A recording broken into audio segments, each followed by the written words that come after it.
അപ്പോൾ എല്ലാവരും ഹാപ്പി അല്ലേ? നിങ്ങളെല്ലാവരും ഹാപ്പിയും റിലാക്സ്ഡ് ആക്കുക എന്നുള്ളതാണ് എൻ്റെ ഈ മോർണിംഗ് റുട്ടീൻ്റെ ഉദ്ദേശം കേട്ടോ. അപ്പം ഞാൻ ഇന്ന് പറയാൻ പോകുന്ന കാര്യം എന്താണെന്നറിയുമോ? ക്യുക്കനിങ്. എന്താണ് ക്യുക്കനിങ് എന്നല്ലേ ഇപ്പോൾ ചിന്തിക്കുന്നത്?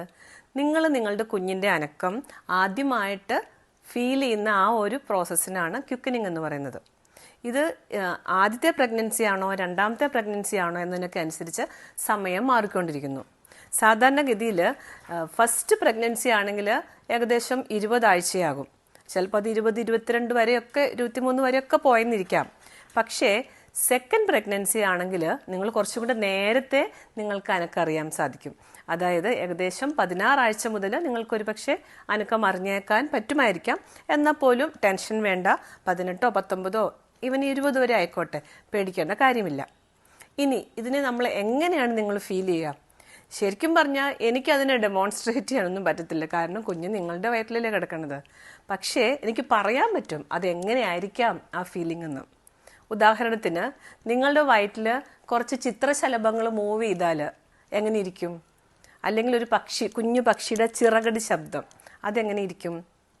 അല്ലെങ്കിൽ ഒരു കുഞ്ഞൊരു വിറയൽ, ഒരു വൈബ്രേഷൻ, ഇതൊക്കെയാണ് നിങ്ങൾ ആദ്യ സമയങ്ങളിൽ ഈ ഏകദേശം ഞാൻ ഈ പറഞ്ഞ ക്യുക്കനിങ്ങിൻ്റെ സമയത്ത് ആദ്യമായിട്ട് നിങ്ങൾ അറിയുമ്പോൾ നിങ്ങൾക്ക് ഉണ്ടാകുന്ന ഫീലിങ്ങിനെ ഫ്ലട്ടറിങ് എന്നൊക്കെയാണ് നമ്മൾ പറയാറ് ഇംഗ്ലീഷിൽ. പക്ഷേ അതൊരു കുറച്ചും കൂടെ പോയി കഴിയുമ്പോൾ ഏകദേശം ഒരു 28 വീക്സ് ആയിക്കോട്ടെ, അപ്പോൾ കുറച്ചുകൂടെ നിങ്ങളുടെ കുട്ടി വളർന്നു, നിങ്ങളും കുറച്ചും കൂടെ അതിനുമായിട്ട് അഡ്ജസ്റ്റഡ് ആയി. അപ്പം നിങ്ങൾക്ക് കുറച്ചും കൂടെ വ്യക്തമായിട്ട് അനക്കം അറിയാൻ സാധിക്കും. അതിന് നമുക്ക് കിക്ക് കൗണ്ട് എന്നൊക്കെ പറയാം. നിങ്ങൾക്ക് വീട്ടിൽ വെച്ചിട്ട് അത് അറിയാനായിട്ടുള്ള ഒരു ഉദാഹരണം ഞാൻ പറയാം. ഏകദേശം 1 മണിക്കൂറിൽ 2-3 തവണയെങ്കിലും നിങ്ങളുടെ ബേബി മൂവ് ചെയ്യുമെന്നാണ് നമ്മൾ പറയാറ്. ഇപ്പോൾ ഉദാഹരണത്തിന് നിങ്ങൾക്ക് 24 മണിക്കൂറും കുഞ്ഞ് അനങ്ങുന്നുണ്ടോ എന്ന് വിചാരിച്ച് ഉറക്കളച്ച് അങ്ങനെ ഇരിക്കാൻ പറ്റില്ലല്ലോ.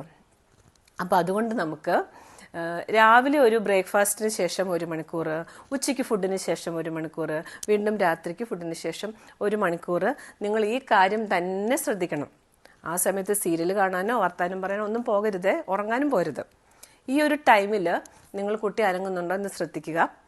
ഈ സമയങ്ങളിൽ ഓരോ മണിക്കൂറിലും 3 മണിക്കൂറിൽ നിങ്ങൾക്ക് ഒരു 2-3 തവണ ആവറേജ് കിട്ടിക്കഴിഞ്ഞാൽ അതിൻ്റെ അർത്ഥം നിങ്ങളുടെ കുഞ്ഞ് സേഫാണ്, ഹാപ്പിയാണെന്നാണ്. തീർച്ചയായിട്ടും കുട്ടിയുടെ അനക്കം, അമ്മ അനക്കം അറിയുന്ന ആ ഒരു അടയാളമാണ് കുഞ്ഞിൻ്റെ സേഫ്റ്റിയെക്കുറിച്ചുള്ള ഏറ്റവും പ്രധാനപ്പെട്ട സിമ്പല്. അതേസമയം ഞങ്ങൾക്ക് ഹാർട്ട് ബീറ്റ് കേൾപ്പിക്കാൻ പറ്റും, ഡോപ്ലർ എന്ന് പറഞ്ഞ മെഷീനിൽ കേൾപ്പിക്കാൻ പറ്റും, കാർഡിയോടോക്കോഗ്രാഫിക് മെഷീനിൽ കേൾപ്പിക്കാൻ പറ്റും. അതൊക്കെ നിങ്ങൾക്ക് ഒരുപക്ഷെ പരിചയമുണ്ടാകാം. ഞാൻ OPയിൽ എന്നും കേൾപ്പിക്കുന്നതാണ്. അതിനേക്കാളും ഉപരിയായി നിങ്ങൾ എങ്ങനെ അതിനെ പെർസീവ് ചെയ്യുന്നു എന്നുള്ളതാണ് കുഞ്ഞിൻ്റെ സേഫ്റ്റിയുടെയും ഹാപ്പിനെസ്സിൻ്റെയും ഏറ്റവും അധികം ഇമ്പോർട്ടൻ്റ് ആയിട്ടുള്ള കാര്യം.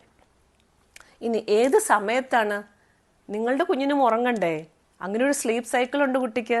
ഏകദേശം 60 മുതൽ മാക്സിമം 90 മിനിറ്റ് വരെ ഒരു പക്ഷേ നിങ്ങളുടെ കുഞ്ഞ് അനക്കമില്ലാണ്ടൊക്കെ ഇരുന്നിരിക്കാം. അത്ര സമയം മാത്രമാണ് കേട്ടോ, അത് ഓരോരുത്തരിലും വ്യത്യാസപ്പെട്ടിരിക്കാം. അത്രയും സമയം ഒക്കെ ചിലപ്പോൾ ഒരു പക്ഷേ അനങ്ങിയില്ലെങ്കിലും പേടിക്കേണ്ട ആവശ്യമില്ല. പക്ഷെ അതിനേക്കാളും കൂടുതൽ ഒരിക്കലും കുട്ടി അനങ്ങാതിരിക്കരുത്. പക്ഷേ നമ്മളുടെ അനക്കവും കുട്ടിയുടെ അനക്കവും തമ്മിൽ വ്യത്യാസമാണ്, നേരെ ഉൾട്ടയാണ്. നമ്മളുടെ സ്ലീപ്പ് സൈക്കിൾ ഡേ ടൈമിൽ നമ്മൾ ആക്റ്റീവാണ്, നൈറ്റ് ടൈമിൽ നമ്മൾ റെസ്റ്റ് എടുക്കുന്നു. പക്ഷെ കുഞ്ഞ് തിരിച്ചാണ്. നിങ്ങൾ ഡേ ടൈമിൽ നിങ്ങൾ അങ്ങോട്ടും ഇങ്ങോട്ടും മൂവ് ചെയ്തുകൊണ്ടിരിക്കും, ഓരോരോ കാര്യങ്ങൾ ചെയ്തുകൊണ്ടിരിക്കും. അപ്പോൾ ആ ഒരു നിങ്ങളുടെ മൂവ്മെൻ്റ് ഉണ്ടല്ലോ, അത് കുഞ്ഞിനൊരു തൊട്ടിൽ പോലെയാണെന്നാണ് പറയാറ്. അപ്പോൾ കുഞ്ഞ് റിലാക്സ്ഡ് ആയിട്ട് നിങ്ങളുടെ മൂവ്മെൻറ്റ് കുട്ടിക്ക് നൽകുന്ന ആ തൊട്ടിൽ മൂവ്മെൻറ്റിൽ കുട്ടി കിടന്ന് സുഖമായിട്ട് ഉറങ്ങാനുള്ള സാധ്യതകൾ കൂടുതലാണ്. പക്ഷേ ഈ ഉറക്കത്തിനും പ്രത്യേകതയുണ്ട്. ഈ ഉറക്കത്തിൽ പോലും കുഞ്ഞ് നമ്മളെപ്പോലെ ചിലപ്പോൾ ഒരു പക്ഷേ അനങ്ങാതെ കിടന്ന് സ്റ്റില്ലായിട്ട് ഉറങ്ങുമല്ല. ആ അനക്കത്തിലും കുട്ടി അനങ്ങിക്കൊണ്ടിരിക്കും. കുട്ടി എപ്പോഴും അങ്ങോട്ടും ഇങ്ങോട്ടും തിരികെ മറി, ഇതൊക്കെയാണ് കുട്ടിയുടെ സ്വഭാവം. ഇനി രാത്രി കാലങ്ങൾ കുട്ടി നോക്കുമ്പോൾ നിങ്ങൾ ഉറങ്ങുകയാണ്, നിങ്ങൾ റെസ്റ്റ് എടുത്തിരിക്കുക, നിങ്ങൾ റിലാക്സ്ഡ് ആണ്. അപ്പോൾ കുട്ടിക്ക് മനസ്സിലാവുന്നില്ല എവിടെ പോയി എൻ്റെ തൊട്ടിൽ. അപ്പോൾ കുട്ടി ചാടി എഴുന്നേൽക്കുന്നു, കുട്ടി വീണ്ടും അങ്ങോട്ടും ഇങ്ങോട്ടും നന്നായിട്ട് അനങ്ങാൻ തുടങ്ങുന്നു. അപ്പോൾ ഒരു പക്ഷേ ചിലപ്പോൾ രാത്രി കാലങ്ങളിലായിരിക്കാം കുട്ടി കുറച്ചും കൂടെ ആക്റ്റീവ് എന്നാണ് പഠനങ്ങൾ തെളിയിച്ചിരിക്കുന്നത്. പക്ഷേ ആ അനക്കങ്ങളെല്ലാം നിങ്ങൾ ഉറങ്ങുമ്പോൾ നിങ്ങൾ അറിയണമെന്ന് നിർബന്ധമില്ല. അപ്പം നമുക്ക് എന്ത് ചെയ്യാം? രാത്രി കാലത്ത് എൻ്റെ കുട്ടി അനങ്ങിയില്ല, കുഞ്ഞ് അനങ്ങിയില്ല എന്ന് പറഞ്ഞ് പേടിച്ച് വരുന്ന ഒത്തിരി പേരെ OPയിൽ കാണാറുണ്ട്. അതിനെക്കുറിച്ച് വിഷമിക്കേണ്ട. ഡേ ടൈമിൽ ഞാൻ ഈ പറഞ്ഞ കിക്ക് കൗണ്ട് രാവിലെ ഉച്ചയ്ക്കും വൈകിട്ടും ഓരോരോ മണിക്കൂറുകൾ നിങ്ങളുടെ കുഞ്ഞ് അനങ്ങുന്നുണ്ടെങ്കിൽ നിങ്ങളുടെ കുഞ്ഞ് ഹാപ്പിയാണ്, പോസിറ്റീവായിട്ടാണ് എല്ലാ കാര്യങ്ങളും നീങ്ങുന്നത്. അപ്പോൾ അതിനെക്കുറിച്ച് ഒരു ടെൻഷനും വേണ്ട. കാരണം ഞാൻ ഇത്രയൊക്കെ പറയാൻ കാര്യം എന്താണെന്നറിയാവോ, ഡെയിലി ഒ പിയിൽ എത്രയോ പേരാണ് അനക്കക്കുറവ്. ഒരു അരമണിക്കൂർ അനങ്ങില്ല. എനിക്കറിയാം നിങ്ങൾ നിങ്ങളുടെ കുഞ്ഞിനെക്കുറിച്ച് അത്രയും കൺസേൺഡ് ആണ്. പക്ഷേ വെറുതെ ടെൻഷൻ അടിച്ച് നിങ്ങളുടെ ആരോഗ്യവും മനസ്സമാധാനവും കളയേണ്ട കാര്യമില്ല. ഞാൻ ഈ പറഞ്ഞ കാര്യങ്ങളൊക്കെ ഒന്ന് മനസ്സിലാക്കിയിട്ട് ഫോളോ ചെയ്യുക. ഇനി ഇപ്പം പുതിയതായിട്ട് ശാസ്ത്രം പല ആപ്പുകളും മൊബൈൽ ആപ്പുകളും കണ്ടുപിടിച്ചിട്ടുണ്ട്. Know my babies sleep pattern അങ്ങനെ എന്തൊക്കെയാണ് ആപ്പിനെ കുറിച്ച് ഞാൻ വിശദമായിട്ട് നിങ്ങൾക്ക് വേണമെങ്കിൽ പറഞ്ഞു തരാം. ആ ഒരു ആപ്പ് നിങ്ങളുടെ ഐഫോണിലൊക്കെ ഇൻസ്റ്റാൾ ചെയ്യുകയാണെങ്കിൽ, എന്നിട്ട് നിങ്ങളുടെ ഫോണ് നിങ്ങളുടെ വയറിനോട് ചേർത്ത് വെച്ച് കഴിഞ്ഞാൽ നിങ്ങൾക്ക് നിങ്ങളുടെ തന്നെ ഹാർട്ട് ബീറ്റ്, കുഞ്ഞിൻ്റെ ഹാർട്ട് ബീറ്റ് കേൾക്കാൻ പറ്റും അത്രേ. അപ്പോൾ നിങ്ങൾക്ക് ഹാപ്പി ആകാൻ പറ്റും. പക്ഷേ ഇത് എല്ലാം സേഫ് ആണെന്നുള്ളതിൻ്റെ ഒരു എവിഡൻസ് ഒന്നുമല്ല, മെഡിക്കലി പ്രൂവ് ആയിട്ട് നമുക്ക് പറയാൻ പറ്റില്ല. നിങ്ങൾക്കൊരു സമാധാനം, നിങ്ങൾക്കത് കേൾക്കുമ്പോൾ സന്തോഷം, അതിന് വേണ്ടിയിട്ട് ഇത്തരത്തിലുള്ള മെത്തേഡ്സ് നമുക്ക് ഉപയോഗിക്കാൻ പറ്റും. അപ്പോൾ ഇങ്ങനെ നോക്കിക്കഴിഞ്ഞാൽ ഞാൻ ഈ പറഞ്ഞ കാര്യങ്ങൾ മനസ്സിലാക്കുക. ഇനി കുഞ്ഞൊരു പ്രാവശ്യം അനങ്ങിയില്ല എന്ന് വെച്ചിട്ട് ടെൻഷൻ അടിക്കേണ്ട, പക്ഷേ എപ്പോഴും ശ്രദ്ധിക്കുക. ഇനി നിങ്ങൾ ഭയങ്കരമായിട്ട് ഒബീസ് ആയിട്ടുള്ള വയറാന്ന് വെച്ചോ, ഫാറ്റുള്ള വയറാണെങ്കിൽ ഈ പറയുന്ന മൂവ്മെൻറ്റ്സ് എല്ലാം നിങ്ങൾക്ക് ചിലപ്പോൾ ഫീൽ ചെയ്യാനായിട്ട് കുറച്ച് ബുദ്ധിമുട്ട് വരാം.